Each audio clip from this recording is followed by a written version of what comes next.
What was the worst thing that happened today at work? Not today. But yesterday. Today is my Saturday. The country club I work at is getting sued by the members because ever since ownership change, the new owners have been adding a bunch of bogus charges that one of the members finally realized. Not worst thing for me. But still scary, as we could possibly lose a good chunk of members. Can't have a bad day at work when you are unemployed. Ha. Kid shit on the floor, then proceeded to fall into the shit.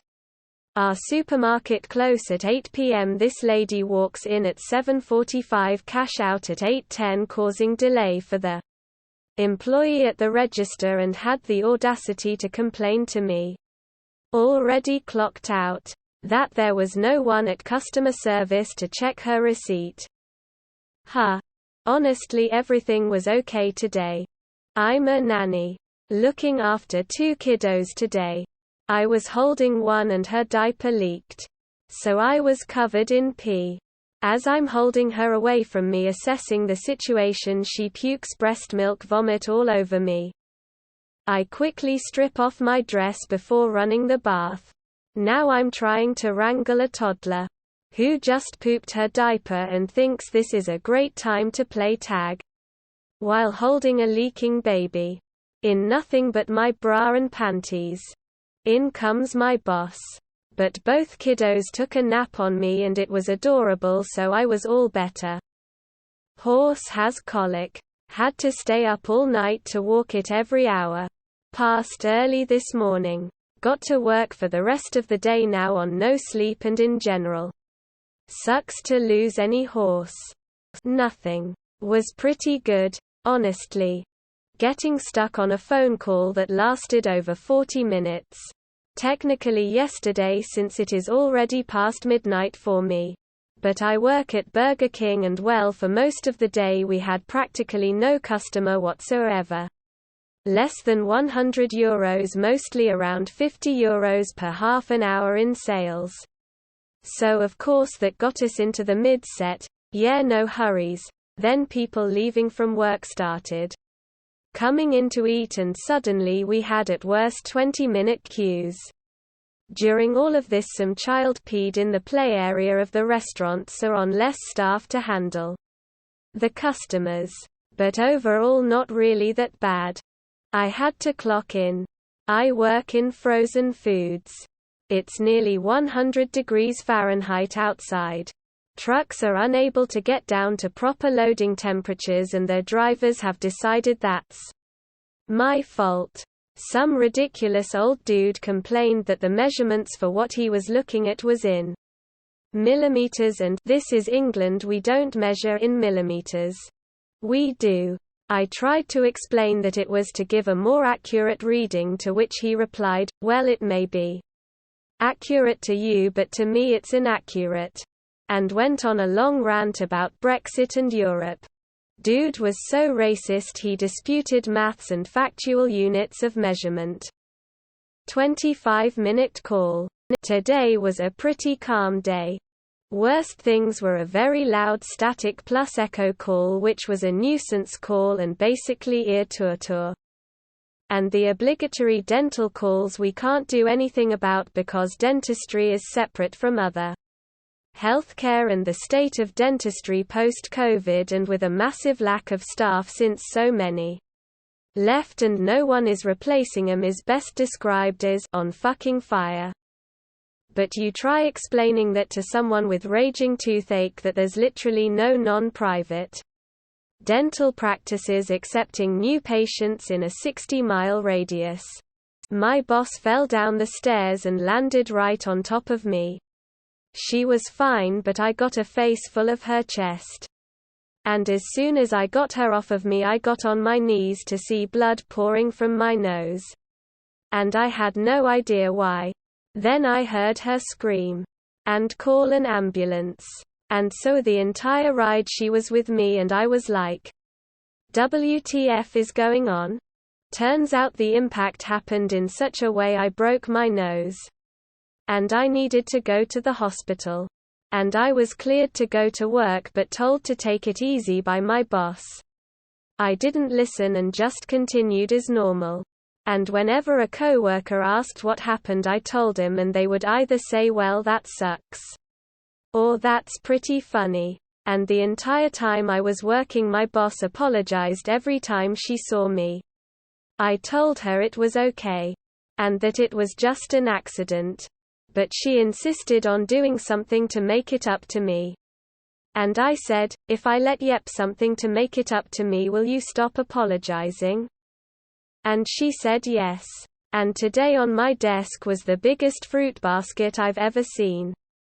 BTW, the injuries were yesterday and pretty early in the workday.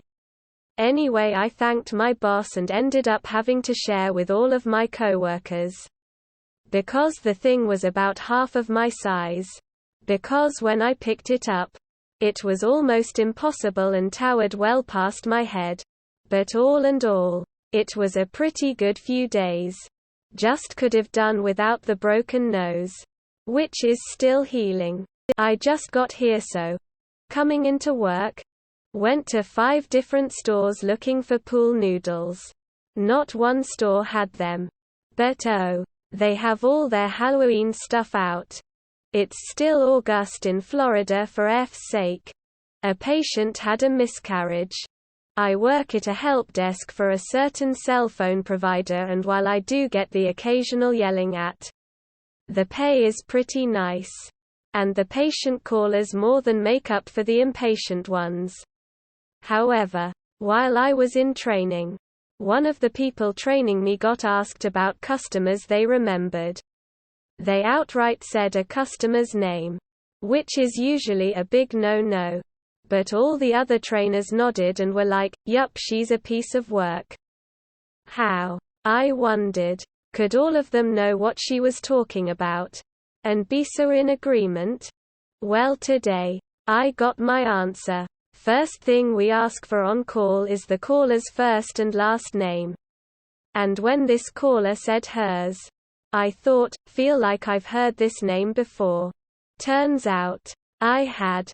This lady, who I'll call Ethel, was calling about trying to sync 2 different email addresses across a couple apps.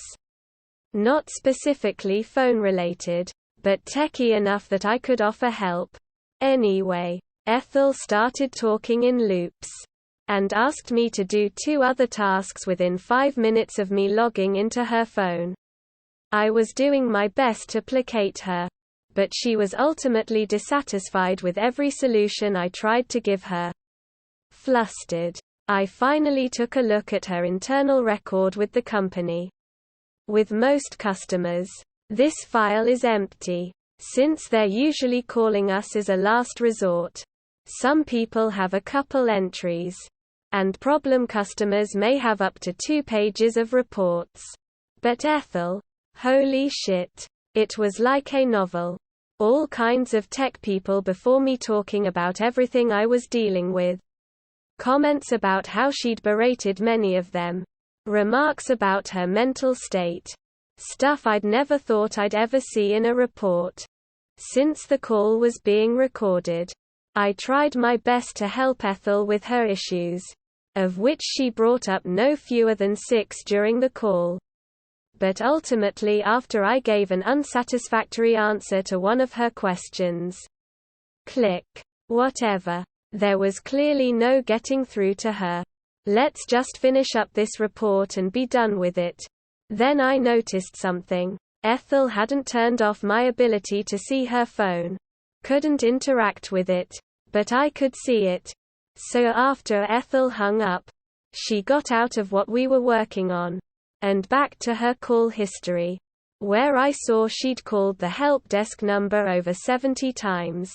Today, that's when it became clear to me that she was not mentally well. She didn't sound older than maybe 55, but clearly had some unhealthy obsession with the service I and so many other techs had provided. I made it through maybe 6 or 7 pages of Ethel's history before I logged out and helped the next caller. But that whole ordeal just made me sad. This woman's legacy was being remembered as the worst customer ever among several tech support people. Hell. She's so notorious I wouldn't be surprised if multiple people reading this recognize the real name of the person I'm talking about. And I so wanted to give this woman more than tech help. But professional courtesy, lack of opportunity, and not wanting to lose my job prevent me from doing anything other than telling this story on Reddit. So, here you go.